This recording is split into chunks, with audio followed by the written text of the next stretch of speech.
The tradcatnight.org website, folks. The date is September 25th, 2021. We believe that we bring on the best of the best here onto the program, one of which is joining us right now, Stefan Verstappen, and he's going to be talking about, in relation to his last-ditch effort to save the world, folks. And we're going to be talking community defense, neighborhood watch, and so much more. He's got a lot on his plate, Stefan. He's going to be doing some promoting throughout the program, but going to be awfully busy here for the month of October. And as we're seeing various countries falling into badness, including Australia, folks, this subject couldn't be any more timely. We know it's not going to get any better from a Catholic perspective, so Stefan's insights are very important. So I hope everyone is ready to listen in. Listen, we're now ready for Stefan, and he's got an awful lot to get through today, and I hope you all continue to stay plugged into what Stefan's doing. He's joined us for a web conference in times past, our preparedness web conference, and today, as I mentioned, we're going to be talking community defense, neighborhood watch, all that kind of good stuff. Thank you so much for joining the program, and looking forward to another insightful yet entertaining program. I think Stefan fell asleep during my intro. Are you there, buddy? You might hit mute. Did you hit mute on your... Oh, yeah, I hit mute. I thought that's what it was. I was like, he's taking a nap? Maybe he took a nap. But no, it's because the Swedish bikini team was making a lot of noise in the background here. Girls! Yeah, that's it. They got lost. Anyways, no, it's great to be back again, Eric. Always a pleasure to talk with you. Yeah, great. And entertaining and informative is my middle name. Yeah. There you go. That's it. Yeah. Well, like as you were talking to me briefly off air, you've been very busy, obviously, but you got a lot happening here in October. Did you want to start there, or do you want to just kind of like lay a foundation and do the promotional stuff at the end? You tell me what you want to do. Well, let's lay. Oh, yeah, good question. Okay, listen. In my efforts to save humanity, because look, folks, look what's going on. Anybody that who's got eyes to see and ears to hear can see what's going on. And wow, we are really, at the end of our civilization. And so I've been struggling to figure out a way, as a survivalist and a prepper, I've been looking into this for many years. How do we survive all this stuff that's coming down? And look at what they're doing. Our own governments. It's so obvious now that every government in the world is hell-bent on exterminating us. They want to kill us. Yeah. Yes, they do. I mean, it's not even hidden anymore. They're out in the open. Well, they've been out in the open for a long time about this stuff, but now they're really implementing it. Mm-hmm. They're out to murder the vast majority of humanity. There's no doubt about it. And so how do we survive? Well, one of the ways we survive, and the reason I came across this is because I'm something of an amateur historian. I love history. I read history. I wrote that article for the Trends Journal several years ago on historical cycles, which clearly, in the article I lay out, the theory of historical cycles as expounded by dozens of famous historians. It's not my idea. Historians throughout history, going all the way back to Roman times, have said that history follows a cyclical pattern, and that civilizations rise and fall according to this pattern. So I wrote the article, and I kind of synthesized all the different theories of historical cycles, and I put them all together and found the commonalities between them, and I wrote the article for the Trends Journal. And listen, folks, this is it's pretty obvious that all the signs and symptoms of a coming collapse is what we are seeing around us now. So our civilization is going down the toilet. I don't think there's a way to stop it. There's no political solution. There's no military solution. We can't, yeah, I know Americans are armed, but, really, what are you going to do? You're going to go out in the street with your AR-7 and then, you have a helicopter gunship with chain guns mow you down. They can put a bullet in every square foot of a football field in about 5 seconds. you're not you're not going out there and shooting people, folks. It's not going to work. So how do we survive? How do we survive what's coming? And looking back through history, what I did was I looked at the collapse of previous civilizations and how did people survive the fall of the Roman Empire? How did people survive the fall of the Qing dynasty? How did people survive the fall of Prussia and during the 100 Years' War, and on and on? Well, here's how they survived. They survived by forming small, autonomous, independent, self-reliant communities, small groups of people that work together, help each other out. Because when the collapse comes, you will have to source food, water, shelter, medical, and security. You have to do all that yourself. There won't be police. There won't be hospitals. There won't be medical clinics. There won't be anybody that's going to protect you from the rampages of roving gangs of looters. You're going to have to do that all on your own. And that's what people in the past had to do too. And so I began writing my book, The Complete Guide to Forming Communities for Mutual Aid, Support, and to Survive the Collapse of Civilization. And, because again, looking to the past, what our ancestors did, our great-grandparents did, great-great-grandparents did, is they looked after themselves. They banded together. They pooled their money. They pooled their resources. They pooled their efforts. Look at the old barn raising ceremonies where everybody in the entire town came out to build a barn for one of the farmers, and then next season they all came out to build another barn for another of the farmers. Mm-hmm. This is how people survived. And before the government, welfare programs and health programs, mutual aid societies provided their own health care for the equivalent of 1 day's wages a year. A member of the Moose Lodge or the Oddfellows Lodge or the Elk Lodge would be provided with a year's worth of health care. A year's worth. Now look at what we pay for health care. I mean, it's you could buy a house for the payments that you have to make for medical insurance in this country. It's ridiculous. And even though you're paying through the nose for it, you're actually not getting any services. But when people pooled their money together through the mutual aid societies, not only did they provide their own health care, the money that they collect, and this is the power of exponential income, was so much that they went on to build their own medical clinics, their own hospitals, their own retirement buildings, their own assisted care buildings, and they still had enough money to buy parkland and build amusement parks and picnic grounds and bandstands, and they still had enough money to fund for scholarships to send their children to university to get medical degrees. It's unbelievable, and we pay 1,000 times more than our great-grandparents paid, and we get nothing for it because, well, it's run by the government. The government is there just to steal your money. So there's the solution, Eric. There's the solution.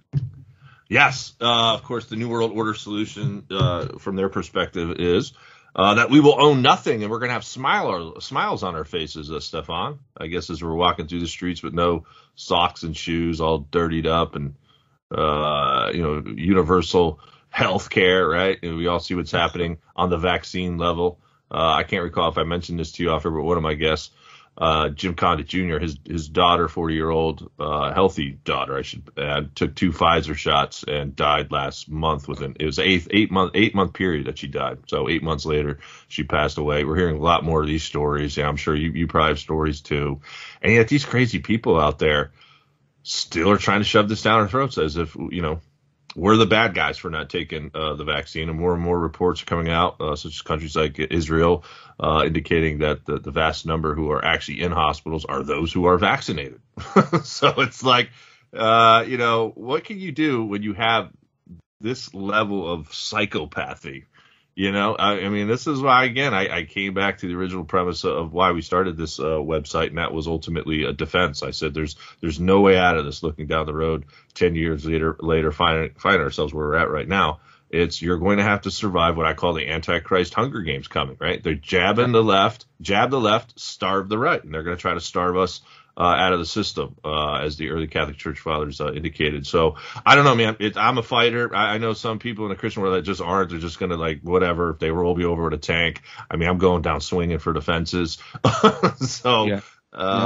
But I don't know. I'm kind of rambling here, Stefan. But in terms of building community defense, like, I'm looking at my own neighborhood, and all of them are virtually like Christian, or they're supposed to be Catholic, although they don't understand the apostasy in the church and how the Vatican is in on the game. Most of them, and some of them actually support the vaccines. As a matter of fact, there's a nurse around the corner that can't understand why people like me are, against the vaccine or whatnot. So it's like, what, you got to be careful what you say. You like what I'm doing in the neighborhood. Did you happen to catch the See Say Day of the DHS too? By the way, I forgot to mention this off the air. The DHS came out with this thing on the 29th. It's called See Say Day, where they're now erecting 1-800 snitches and snoop hotlines for the individual states. If you see something quote unquote suspicious, you can now call these hotlines. What's suspicious? Is that bringing in, your gun from the range, bringing in a whole lot of prepping goods? You know what I mean? Like, this is going to be bad. Well, this, Eric, this is what happens under communism. Now, I've been warning people about this for a long time, and that is, everybody around you is going to be a snitch. Remember, they released the information from East Germany that showed how many people were on the were listed as informers by the Stasi, and it turned out that 40% of East Germans were working secretly for the Stasi. Well, not working; they were informants for the Stasi. So that's what you have under communism. So snitch networks, yeah, of course. Snitch hotlines, of course. That's why from this point on, I tell people you have to have OPSEC, operational security, which means you don't talk to people. You don't tell them what you're doing. You don't tell them you're a prepper. You don't tell them you're a Christian either, because that is going to, trust me, there will be people that will be on the hotline. Oh, Eric lives down the street. He's a Catholic, but he's a radical Catholic. Better look into him. And they'll come and they'll take a look at you. And God forbid you have any firearms, because now we got the red flag laws being implemented, right? Implemented. So, no, you got to be under the radar. And what I tell people is I never tell people I'm a prepper. I mean, what? You're just going to put yourself on the list, right? Because people will be snitching on you, and it's everybody. It will be your brother-in-law. It'll be your sister. It'll be your parents. How many times have I already heard stories about husbands or wives snitching on their husbands or wives, calling the police and saying, my husband is prepping. My wife is prepping. My husband doesn't want to get the vaccine. And so, I mean, you can't even trust your own spouse. Yeah, it's sad. Not to snitch on you. Never mind your kids. If you sent your kids to public school, forget about it. The kids have already been indoctrinated. Your own children will turn you into the government if they hear you say something that is not socially acceptable. This is what communism does. Oh, my God. I keep warning people, like, communism is an infection. It's a mind parasite. It destroys people's souls. It is literally the Antichrist, because it kills everything good people. It kills their ability to appreciate beauty. It kills their ability to work together, to love one another, to trust one another. This is what communism does. It's what it always does. Oh, my God. Read history that we have people in college running around waving communist flags and saying they're communists, and they're not immediately rounded up, put before a wall, and by a firing squad is an injustice, because these people, they have no idea the kind of poison they are spreading in our society. And now here we see it now. That's why the solution is to form communities. That's why the communists always poison humanity so that they can't work together. You have to be suspicious of everybody. Divide and conquer. That's why they do it, because they know the only pushback that they can get is if we ourselves become independent of their government and their control, and that we should work together.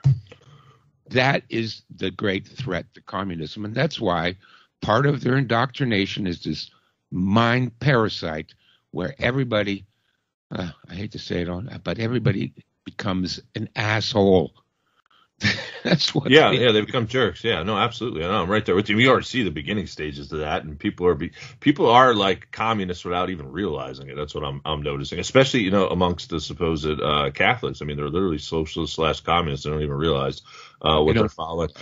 Now, the question I have for you is, I mean, that's sort of the dynamic in regards to, okay, like we know we've got to be very careful, but at the same time, we know we have to at least build up some kind of numbers. Like, it just can't be like me and Joe Bob Smith from across the street. We know, you know what I mean? So how do you, I mean, is there any sort of, I don't know, how would you go about doing this? I mean, again, I've lived in my neighborhood for like 15 plus years, so I already like kind of know what every person, who they really are, I guess, just from living here for so long. But especially if you're new to a community, I would find it very difficult to know, what each person is all about. But I guess that's sort of the strategy here at TradCat, and I just kind of create pockets of resistance. You know what I mean? Sort of create like a network of people in various countries. And again, we're international, so we've got followers in Australia, even over in Asia, and all over the place. Europe, here, United States, Mexico, Canada, and that's sort of the model that we've been holding to, and that's what Catholic prophecy says. It'll be like little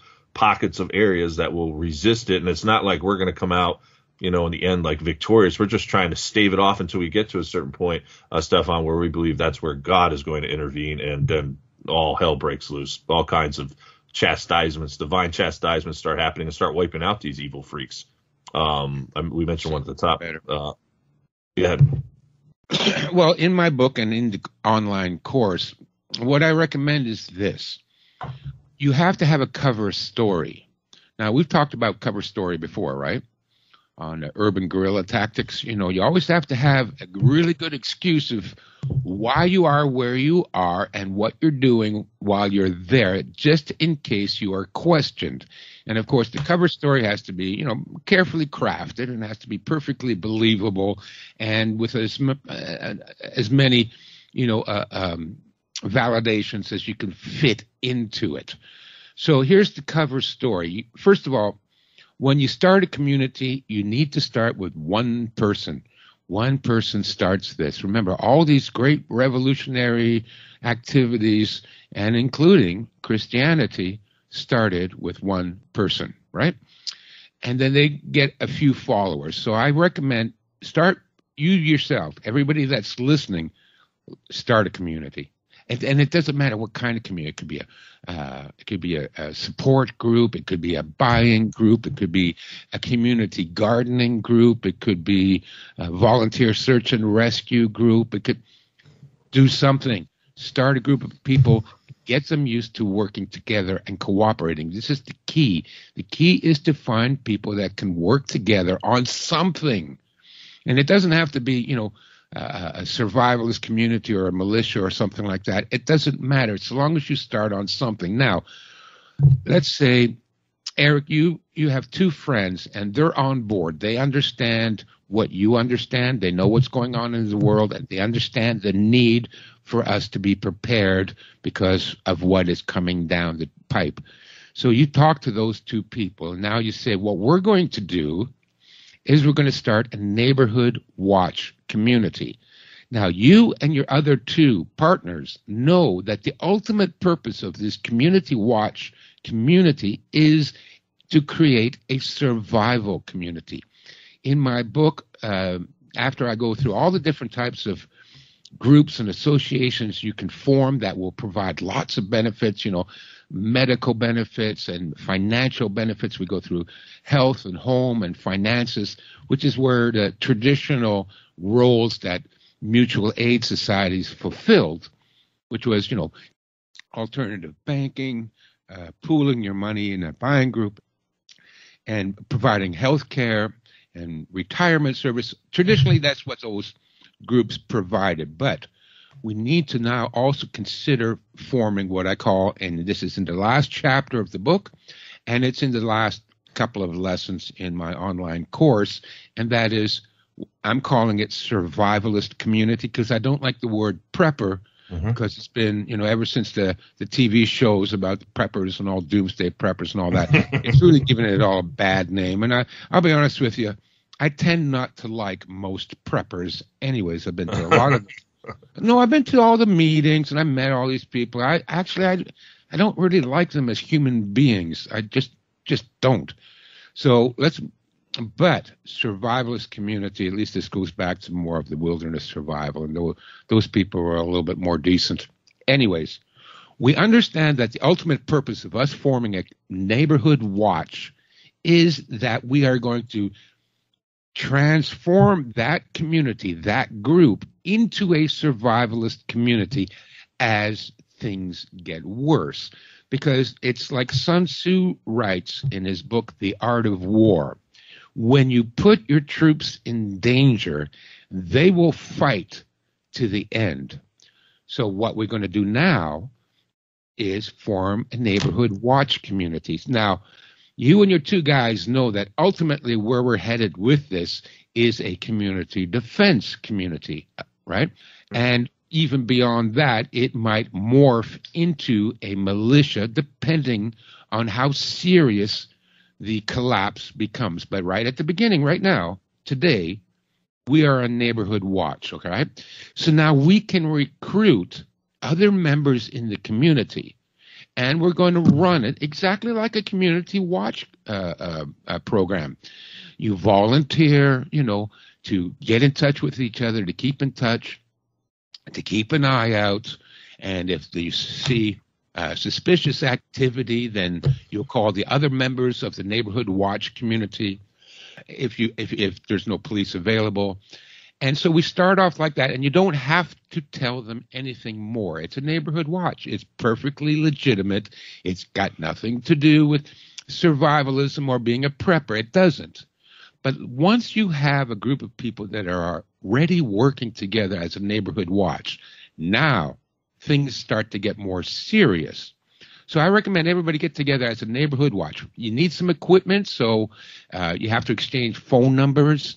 You have to exchange addresses. You got to get to know them. Are they married? Do they have 2 kids, 3 kids? Because all of this will come into play later.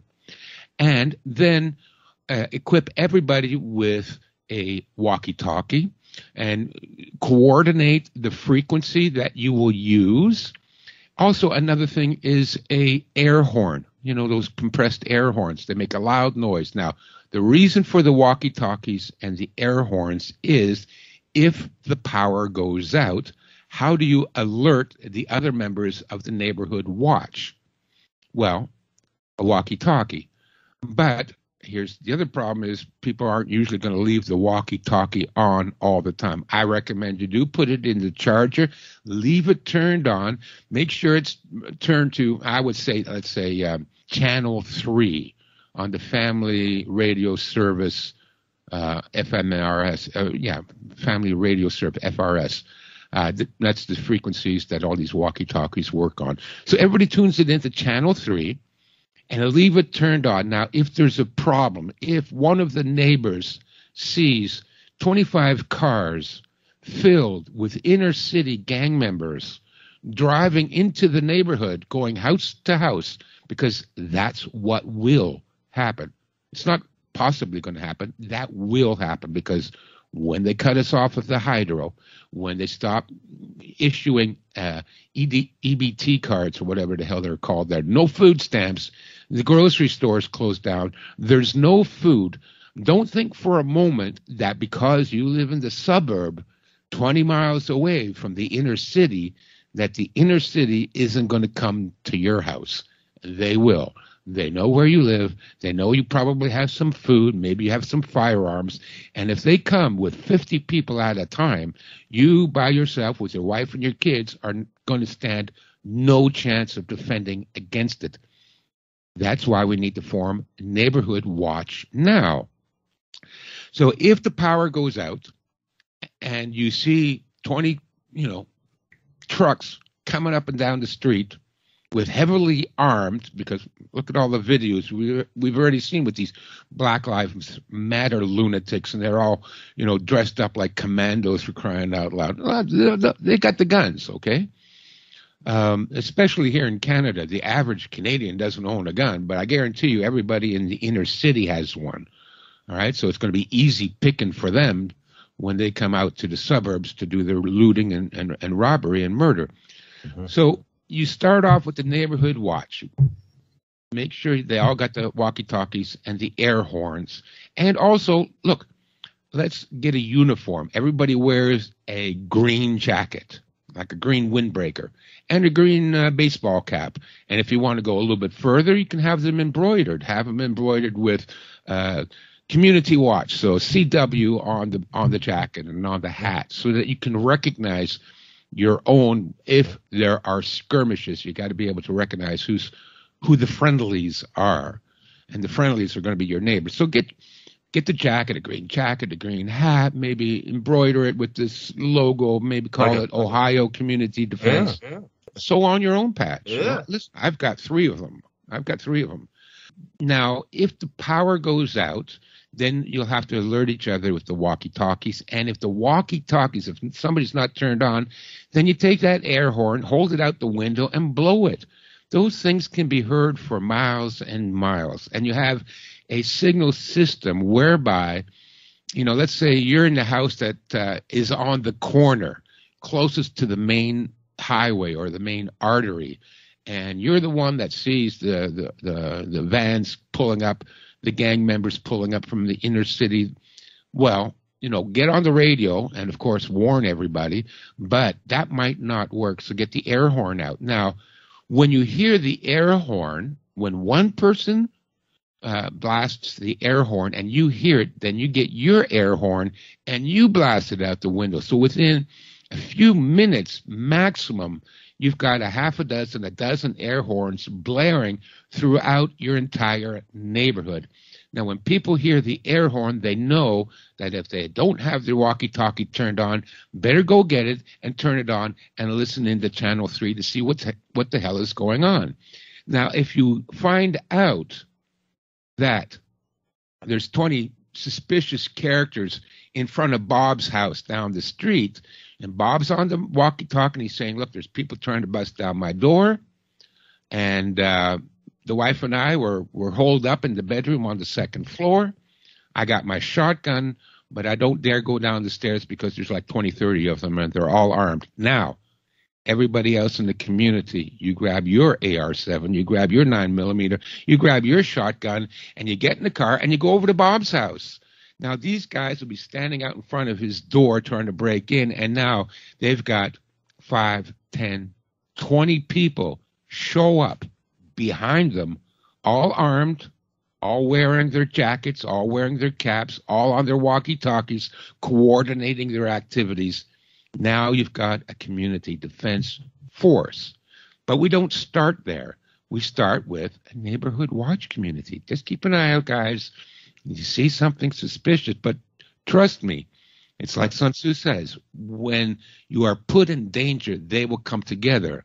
So even though you don't have to tell everybody in the neighborhood about, the coming collapse and the Antichrist, you don't have to inform them about that. You're just going to turn them off. All you're going to say is, we're just going to cooperate. Now, when there's 50 gang members coming up and down their street, they will fight and they will defend themselves, and they will, in effect, become a militia. You don't have to do anything more. Right, so this is what I'm recommending for people. We got to form the communities. We form it under a cover story.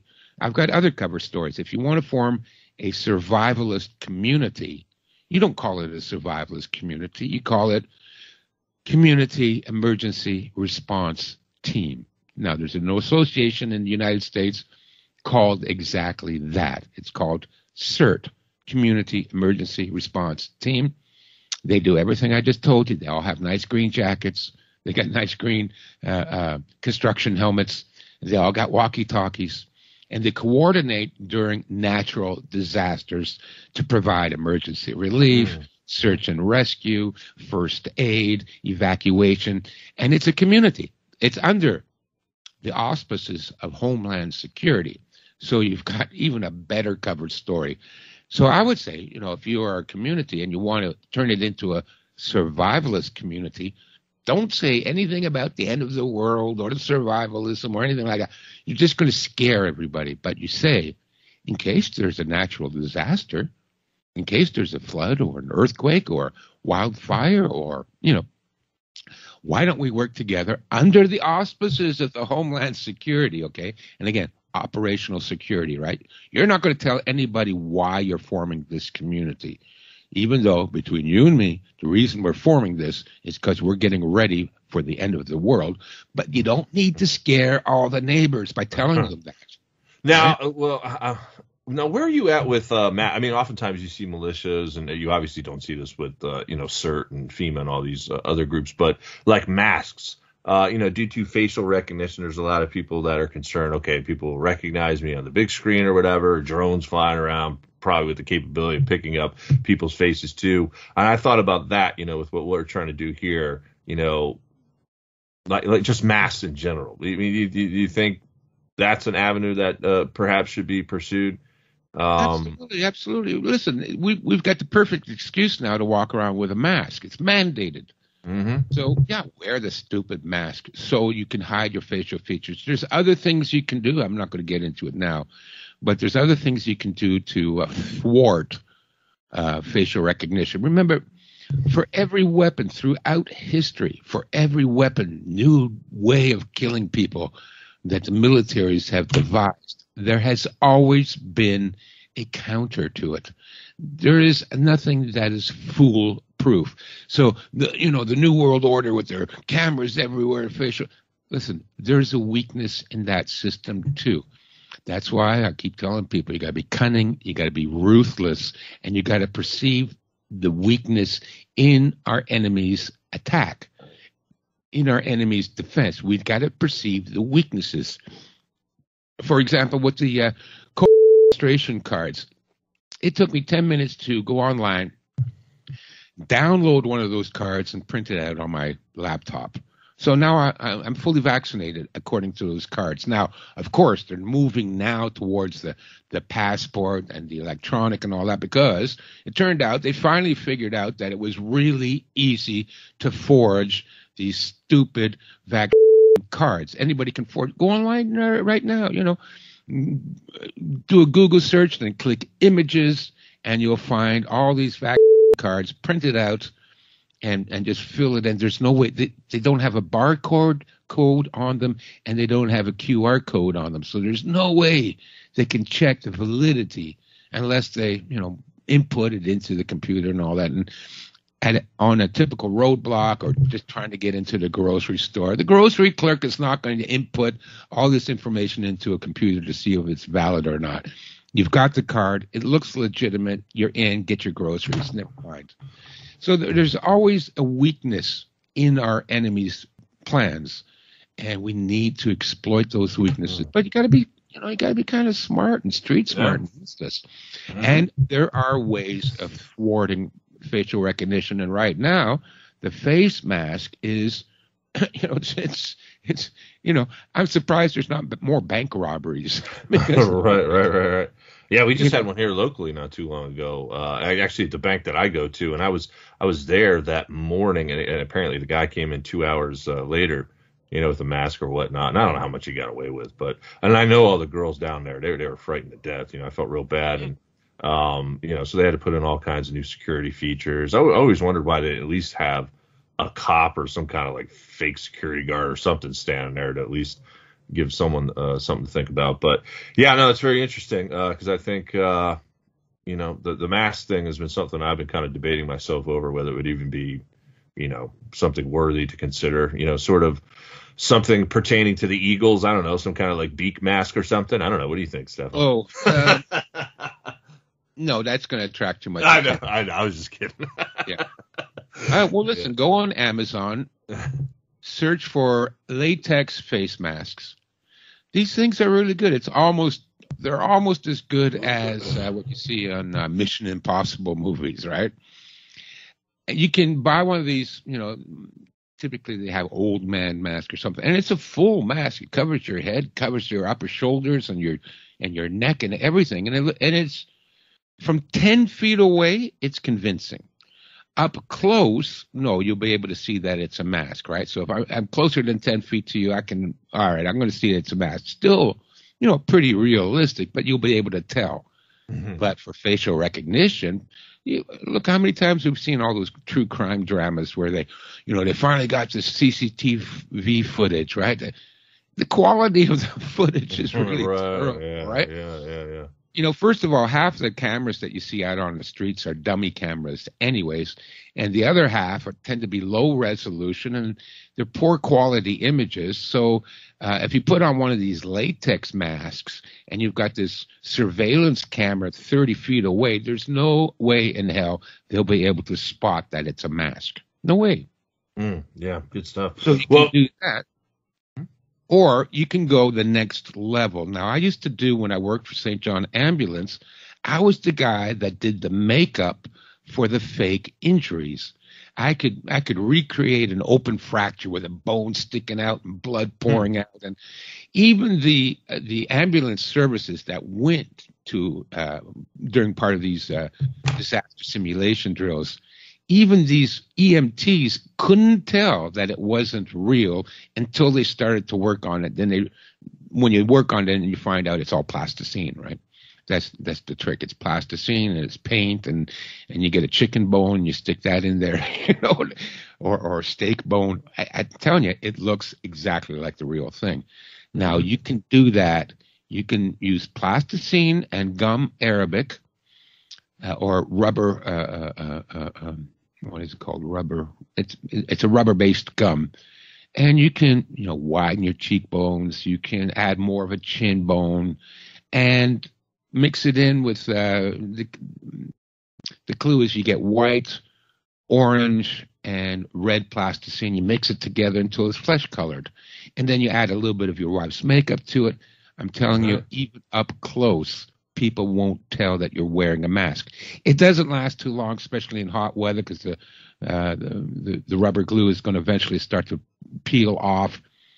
But it's good for a couple of hours, and people won't recognize you. You can't tell that because it's not a full face mask. You're just emphasizing your nose. I can give myself a bigger nose, a bigger chin, wider cheekbones, and that will thwart facial recognition. So there are things you can do, that will get past that.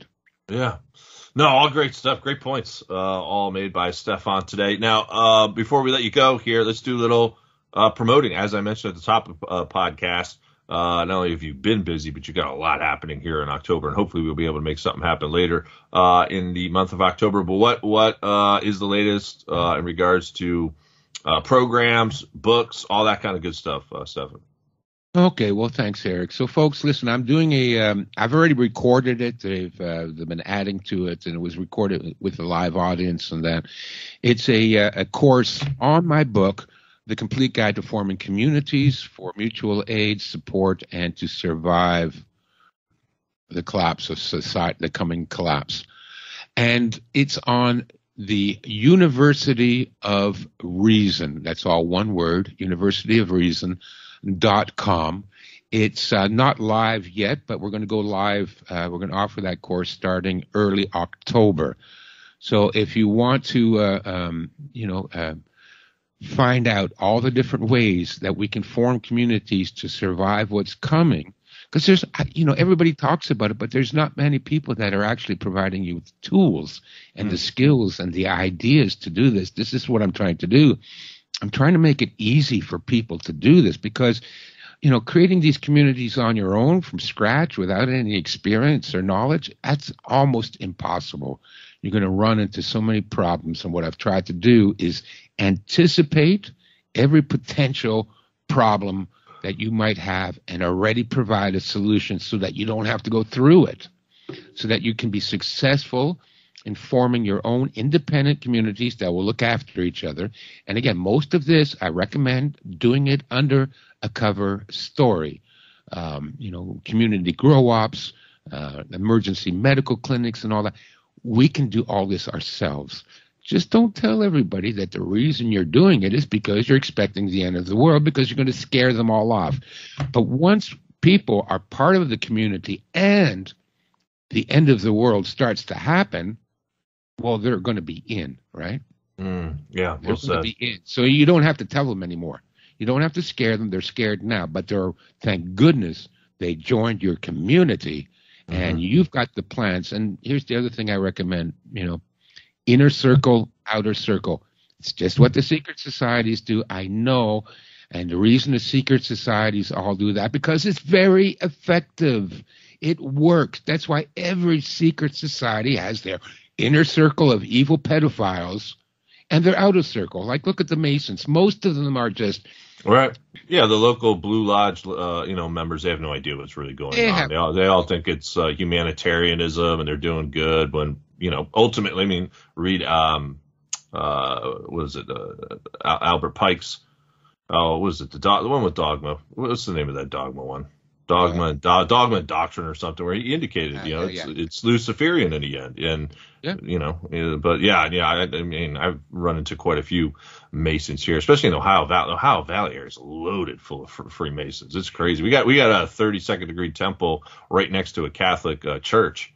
And I was actually, one of my neighbors, who was actually, she professes to be Catholic, and I've been trying to warn her that, that's where she's going is, the Catholic faith isn't. But they actually had like some kind of like, retreat or something where they had to go into the temple, and her not knowing this, she actually came to me and she was like, man, it was so bizarre in that temple that we went to the other 30s. I was like, yeah, because it's Luciferian. And she had like no idea. Like, it's just the utter ignorance of some people. But in any case, Stefan, we got to wrap this up here, buddy. Give the website too again. ChinaStrategies.com.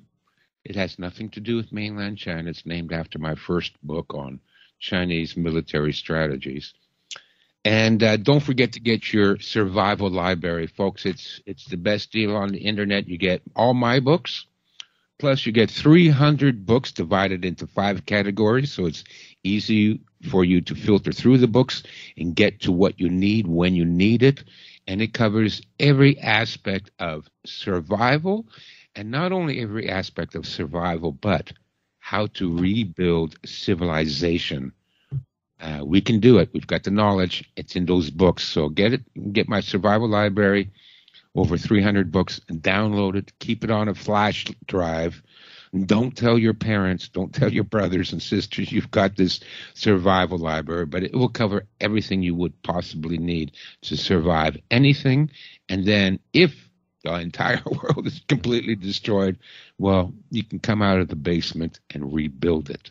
There you have it, Stefan Verstappen, in the last effort to save the world. We got to get that like into a documentary or movie. That'd be a great movie. We appreciate the time, Stefan. Folks, listen, thank you all for tuning into today's program. Until next time, stay safe and God bless.